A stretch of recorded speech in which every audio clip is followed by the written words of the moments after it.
On va passer à Pierre Worms qui a déjà un micro, donc vous allez le garder pour l'instant. Vous êtes président de Bottef, qui est une filiale du groupe Vinci. C'est grâce à vous d'ailleurs que nous avons eu votre... Ah si, un petit peu, vous nous avez aidé. Alors, donc vous êtes dans la région, vous êtes un fervent défenseur de l'apprentissage, mais à travers la COTEB et tout ça, vous trouvez du temps pour faire des tas de choses, notamment accompagner Hervé Thierry donc, dans le cadre du réseau Entreprendre, qui est président de la SPEP à Vesoul. Alors, cette notion d'accompagnement, c'est important pour vous? Alors, en fait, oui, je dirige la société COTEB, qui est une filiale de Vinci, mais j'anime aussi en fait, je suis directeur régional de Vinci Énergie, une des branches de Vinci, et à ce titre-là, j'accompagne un certain nombre de chefs d'entreprise qui dirigent tous les entreprises de Vinci Énergie. Et donc, mon rôle d'accompagnant d'Hervé Thierry, donc le patron du SPEP, donc lauréat 2008, si je ne m'abuse, en fait, c'est un peu une prolongation de mon rôle de directeur régional de Vinci Énergie. Je lui apporte un regard extérieur, bienveillant mais sans concession.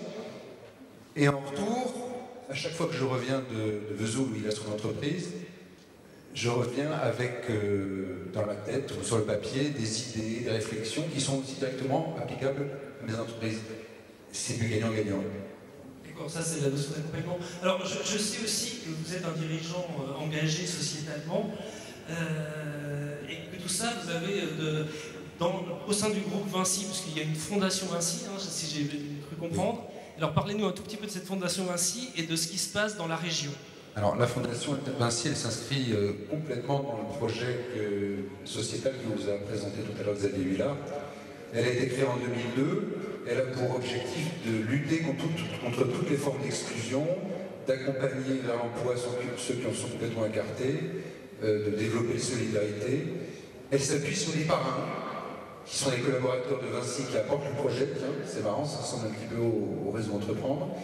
Et depuis sa création, elle a parrainé, accompagné plus de 700 projets, avec 850 parrains, et distribué plus de 12 millions d'euros.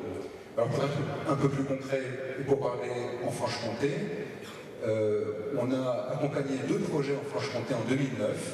Le premier, il s'agit d'une association d'insertion dans le bâtiment, qui est bien connue dans le bâtiment sur la région, qui s'appelle Indibat, qui a son siège à Besançon et des agences un peu partout, dans une à Dole ici. Indibat avait le projet de construire un bus de formation, c'est-à-dire un bus aménagé comme un espace de formation convivial, de façon à mener de la formation au plus près du terrain sur les chantiers. Formation sécurité, formation civique, formation à la lutte contre les addictions, etc. 2 parrains qui sont des collaborateurs de Vinci ont porté ce projet, Dominique Fipré et Martial Francoz, et la Fondation a financé l'aménagement complet du bus.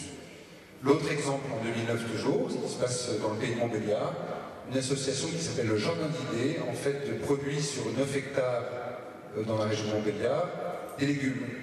Et elle emploie une 60aine de salariés qui sont tous en situation de grande fragilité. La plupart n'ont jamais travaillé. Elle avait le projet de construire une chambre froide. Là encore, 2 parrains, 2 collaborateurs de Vinci ont accompagné ce projet. La Fondation Vinci, concrètement, a permis de financer cette chambre froide.